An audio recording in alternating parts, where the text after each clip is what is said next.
yet, so they get full. They're not digesting their food correctly. They eating too fast. We don't know how to chew at all. We haven't even been taught how to chew we don't know how to chew properly as a community. We biting our foods in two bites and then we swallowing it down. That hurts that hurts our digestive system. So talking in communion is good because you are building relationships, you strengthening a community, y'all are nourishing y'all bodies together, which makes it more intimate. Hopefully the conversation is good. You're getting all those digestive precursors and enzymes activated, ready to break down the food. And then not only that, you send the affirmations and gratitudes to the creator for providing you that food. This is what you would call building a beautiful life. And we know that the creation or that the universe love to give to those who give gratitude, because the universe responds differently than the selfish complaining person. The person say, I'm just thankful for what I have. I'm thankful for what I have. You get more, you know what I'm saying? And the beautiful thing about the creation, the only thing it knows is either taken away or abundance. It ain't gonna say, I'm gonna give you $1.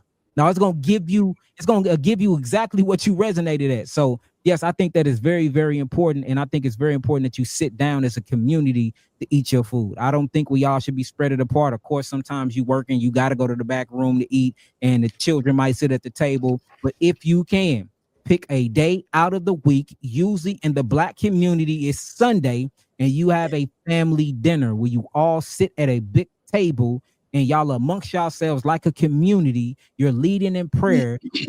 Y'all foods and y'all talking about solving problems. The digestive system love that. The hydrochloric acid is activated. Pepsin and all the other different types of enzymes that help metabolically break down your food is activated. The amylase and trypsin, the salivary glands is activated. Your whole entire senses is open, ready to receive that meal and extract all of the phytonutrients and phytochemicals that you need to rebuild your molecular structure. So Yahki, real quick, let me try to figure out if this is how this thing works, because this sounds very interesting, Yahki. So let's say, because you talked about eating with your hands, and we live in the Western culture where we all use forks and knives, and then when we see people in other countries use their hands, we're like, they're uncivilized, those savages. Oh my goodness, what is wrong with them? We're very, judgmental and ignorant in our approach to other cultures. I want to ask you this. So just thinking about how technology works. We are technology, but we also utilize technology, and often that technology helps us to understand our technology. So the technology that we use on our computer, let's say you have a Wi-Fi connection versus an Ethernet connection, Yahki. If you have an Ethernet connection, you will get the signal way faster because it's plugged in. So you get that signal faster. If you have a Wi-Fi connection, there's a chance, depending on how fast your Wi-Fi signal is, there's a delay. So you may have a delay, a big delay or a small delay, but there is a delay because it's Wi-Fi.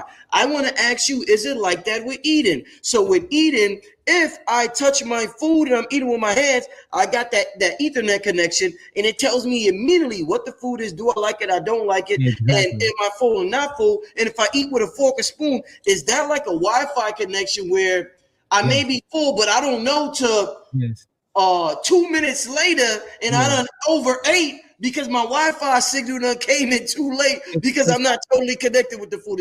Does it work like that? Yeah, it's actually a disconnection. Like when you look at your skin is made from the same cells as your brain. Your skin and your brain is made of the same cells in your nervous system. Is you have something called the endoderm, the ectoderm, and the mesoderm. So when you look at your skin cells, it's actually made from the same cells as your brain. When you look at your skin and what your skin does, especially the hair on your skin, they have electrical mechanisms in it where they interact with the environment and bring back these informations and signals, and they tell you how to respond to your environment, whether to go into a stage of fight or flight in the environment or go into a stage of homeostasis and grow, because your cells can't do both. Your cells can't be in survival mode and they can't proliferate at the same time. So they're going to always choose adaptation and survival over anything, because the whole purpose of you here is to stay on this earthly plane and realm long enough to gather the information to bring back to your higher self when you transition out of this realm. So when you start looking at food, It's a whole database of information that you gathering. Some of the database and information that you gathering is to rebuild the molecular structure. That's what you have carboxylic acid for, amino acid for. You have trace minerals, electrolytes. You have all of these different things. These phytochemicals and these phytonutrients is to rebuild the molecular structure. But you also are feeding your neural capacity and you're feeding your consciousness as well. That's why we say things like food for thought. It's not talking about physical substance that you put in your body, but it's talking about something that you digest through your bioelectrical grid of field that's around you, and you digesting that as well on an energetic level. So when you touching your food, you're actually getting familiar with your food through the actual nerve endings and through the senses, or what you would call that touch mechanism in your hand. You getting a measurement of your food. You're feeling the texture of your food. You feeling all of the frequencies of your food. So when you do the hand to mouth, this is associating the body connection with the food. You're getting to know the environment around you. Just by doing that alone, there's certain neurological chemicals that is going off in your brain. Dopamine receptors, serotonin rises. Again, trypsin and amylase come from the salivary glands, which is able to now salivate what you put inside of your mouth. Then you swallow it. Now the hydrochloric acid in these gastric juices inside your stomach, ready to take these things in the fungus of the stomach to break the food down. The caloric sphincter and all the microbes are inside the stomach. They ready to work through the villi and break this food down to extract all of the phytonutrients and chemicals you need to go to the bloodstream. Now we know that life is in the blood, which is the oxygen that's in the blood, the consciousness. KRS just said that.